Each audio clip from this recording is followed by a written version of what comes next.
All right, now we take the final step because everything up to this point has been building toward one question.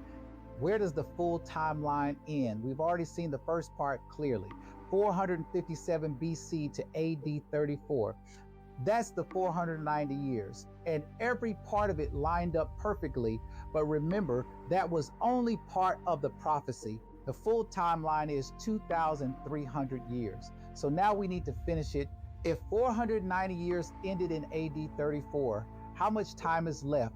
Simple math, 2,300 minus 490 equals 1,810 years.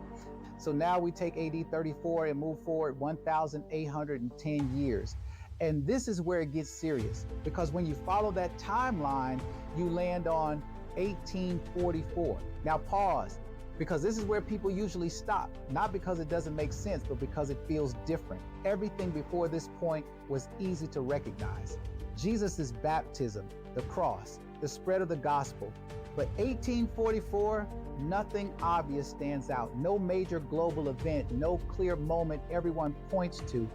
And I'll be honest, this is where I almost walked away, because I remember thinking, if this is real, why doesn't something obvious happen here? And that's a fair question. It's the right question. Because if the timeline is this precise, it shouldn't suddenly fall apart at the end. So I had to step back and ask something different. Not did something happen, but what was supposed to happen? Because maybe the issue isn't the date, maybe it's our expectation. And this is where things started to shift for me.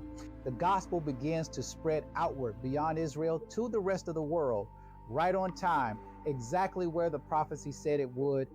But the wording points somewhere else. It says the sanctuary will be cleansed. Now, that might not sound like much at first, but if you've been following, you know that language means something. It connects back to something deeper, something we haven't fully unpacked yet. And that's where this gets uncomfortable, because now we're stepping into something that isn't immediately visible, something that requires understanding, not just observation. And this is the moment where people split. Some lean in, some check out, and both reactions make sense.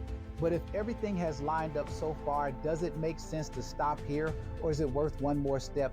Because in the next episode, we're going to answer the question directly: what actually happened in 1844? Not assumptions, not theories, just the claim itself. And once you see it clearly, it might not feel as confusing as it does right now. So before you go, think about this. If the timeline has been this precise, what are the chances it suddenly becomes meaningless at the end? Follow the podcast and let's finish this together.